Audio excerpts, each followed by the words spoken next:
Bonjour à toutes et à tous, bienvenue sur Misscom.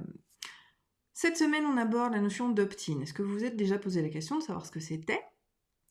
C'est ce qu'on aborde cette semaine en thématique. Donc pour cette dernière vidéo d'ailleurs, nous allons voir la différence entre un opt-in et une landing page. Oui, parce que finalement, ce sont deux choses complètement différentes. Mais tout d'abord, salut à tous, bienvenue sur Misscom. Je suis Claire Négrier, aka Misscom. J'accompagne depuis 2010 les entrepreneurs et les startups à communiquer de manière éthique, unique, authentique et surtout efficace pour attirer les clients qu'ils veulent vraiment. Et depuis 2018, on se retrouve en vidéo, donc si ça vous botte de comprendre, connaître et intégrer justement le marketing éthique pour votre entreprise, je vous invite à vous abonner à la chaîne YouTube. Et si vous ne connaissez pas encore la différence entre landing page et opt-in, eh bien je vous invite à mettre un pouce en l'air à cette vidéo. Tout de suite, attaquons donc ce dernier sujet. Comme on a pu le voir, et vous retrouverez encore une fois le lien des autres vidéos de la thématique en description de celle-ci, un opt-in, au-delà d'un formulaire, est surtout une action qui donne le consentement de la personne sur tout ce que l'on va pouvoir trouver. Ça peut être une case à cocher sur un formulaire papier, on n'a pas parlé de l'offline, mais ça marche tout à fait. D'accord? Quand sur un document, un bon de commande, vous cochez la case j'accepte les conditions générales de vente, ou il y a justement une mention qui dit que les informations commerciales que vous mettez sur le bon vont être réutilisées à des fins marketing, eh bien, vous avez un opt-in. C'est-à-dire, moi, j'ai inventé le terme de vous obtiner, c'est-à-dire que vous donnez votre consentement. Obtiner, c'est quand même plus court. Vous donnez votre consentement pour être dans une audience à des fins de communication commerciale. J'allais dire marketing, mais non, c'est communication commerciale. La landing page, elle, est effectivement la page d'atterrissage dans laquelle on va retrouver l'opt-in. Mais c'est pas un opt-in. L'opt-in, c'est vraiment le formulaire, la zone où on prend le consentement. Donc l'opt-in va se retrouver dans les landing pages, même si on n'est pas forcément dans les landing pages non plus. L'opt-in, donc si on revient sur le digital, c'est bien souvent le petit formulaire qui dit inscrivez-vous à la mailing list. Et pas à la newsletter, je vous le rappelle, vous retrouverez le lien de ce sujet dans la description de la vidéo, encore une fois. Oui, je vous donne plein de ressources et j'espère bien que ça vous servira. L'opt-in, c'est le fait de donner effectivement votre consentement ou que vos visiteurs vous donnent leur consentement au fil des pages, dans le footer d'un site web. Ça peut être également sur une page à proprement parler. D'accord? Moi, par exemple, j'ai un certain nombre d'opt-in. Sous-entendu, pour le coup, eh bien, je propose des documents en échange de l'email pour pouvoir développer ma mailing list. Je peux vous en citer quelques-uns. J'ai la maquette du business plan, j'ai la maquette du fichier presse, j'ai la maquette du registre de données RGPD que j'ai un peu réaménagé, amélioré pour les entrepreneurs. J'ai comme ça un certain nombre, alors on les qualifie d'opt-in, plus généralement, c'est à usage générique, c'est donc la zone où on va échanger son mail contre un document. Mais vous l'aurez compris tout au long de la semaine, l'opt-in, c'est pas uniquement ça. Et c'est important de comprendre ces différences, puisque, on l'a vu mardi, ça a une notion légale qui vous permet de vous protéger, vous, en tant qu'émetteur, et c'est ultra important. Au-delà de cet aspect légal, donc on vient plutôt sur la forme aujourd'hui, vis-à-vis de la différence entre un opt-in et une landing page. L'opt-in, pour moi, et c'est pour ça que d'ailleurs, vous les retrouverez sur mon Instagram, c'est un sujet que vous connaissez déjà, que vous avez déjà vis-à-vis de ce sujet-là. C'est une information qui est transmise, d'accord? Et donc c'est une page qui va s'ouvrir supplémentaire vis-à-vis d'un sujet que vous traitez. Par exemple, la maquette du fichier presse, est le lien pour la page de capture, si on peut l'appeler comme ça, la page d'opt-in, pour pouvoir entrer dans la communauté, elle est dans l'article qui traite du fichier presse. Idem pour le business plan. J'ai rédigé un article sur le business plan, j'y ai mis un opt-in, donc une page dédiée pour télécharger la maquette que j'ai créée avec toutes les explications du business plan directement dans cette page-là. Donc là, je dirais qu'au niveau du design, on n'a pas besoin de faire grand-chose. L'opt-in, à proprement parler, c'est vraiment d'avoir un objectif. C'est que la personne complète le formulaire et donne son consentement pour X ou Y raison. Pour le coup, vis-à-vis des lead magnets, si on peut les appeler comme ça, les fameux documents contre mail, ça va être effectivement de récupérer l'email pour envoyer de manière automatisée un document, quel qu'il soit. Eh bien, comme on est déjà dans un contenu qui parle de la thématique, là, l'opt-in, il est simple. Il doit être efficace. Alors, je dirais même que vous pouvez le mettre directement dans le contenu lui-même. Mais si, comme moi, et je le fais à des fins totalement techniques, mon système d'emailing est sur un autre site que mes articles, du coup, je fais un lien entre les deux en ouvrant une nouvelle page pour qu'ils puissent télécharger. Et donc, sur cette nouvelle page, il n'y a absolument rien, juste le formulaire et éventuellement l'image de couverture de l'opt-in, enfin du document en question, pour rappeler que oui, vous êtes au bon endroit et vous allez compléter la bonne chose.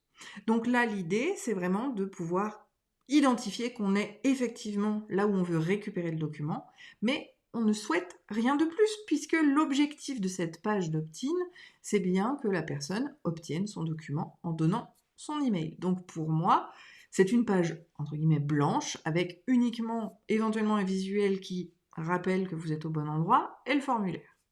La landing page, elle, est un outil marketing à des fins commerciales. Et ça, c'est super important de comprendre cette différence-là. C'est que la page d'opt-in, donc la personne, même si elle ne vous connaissait pas d'avant, a lu votre contenu, et si elle va plus loin et qu'elle cherche à obtenir votre document, elle sait déjà de quoi il retourne, et elle a fait connaissance par le biais d'autres supports, articles de blog, page du site web, etc. Et elle peut faire ses recherches là-dessus. La landing page, elle, on l'a déjà vue, et encore une fois, je vous remettrai le lien dans la description sur le sujet, c'est une page dédiée à de la prospection à froid. C'est-à-dire qu'on va envoyer cette publicité, bien souvent, auprès d'une cible, et donc de personnes qui ne vous connaissent pas encore. Et donc, à partir de là, les fameuses landing pages commerciales, qui sont donc des parcours d'acquisition, des parcours clients, visent à booster sa visibilité, sa notoriété, et in fine, essayer de vendre justement des produits ou des services ou autre chose aussi qui vont amener les gens vers cet opt-in. Mais l'opt-in, il peut être commercial, ça peut être sur des produits, c'est pas uniquement rejoindre une communauté, qu'elle soit par mail ou sur les réseaux sociaux. Et la landing page, encore une fois, vise des personnes qui ne vous connaissent ni d'Ève ni d'Adam. En gros, c'est ce que vous retrouvez aujourd'hui quand vous regardez un petit peu consciemment les publicités que vous avez sur les réseaux sociaux, que vous avez sur Google, que vous cliquez dessus, bien souvent c'est une landing page parce qu'elle va retracer l'objet souhaité. Alors, si c'est une communauté, éventuellement ça peut être une communauté, mais bien souvent c'est sur de l'achat de produits ou de services. Donc il va y avoir tout un blabla sur le produit ou sur le service.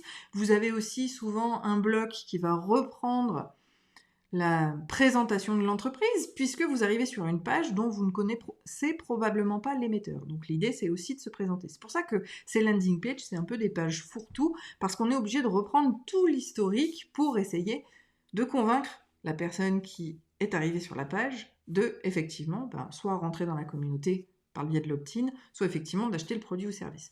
Mais c'est deux choses totalement différentes. Alors, on peut aussi avoir un opt-in, enfin un formulaire d'inscription de type opt-in pour rejoindre une communauté sur une landing page, parce qu'on se dit par exemple que voilà, le prochain que j'ai, je vous le mettrai en lien aussi quand il sera sorti si ça vous inspire, j'ai 24 appels à l'action à faire pour dynamiser les réseaux sociaux.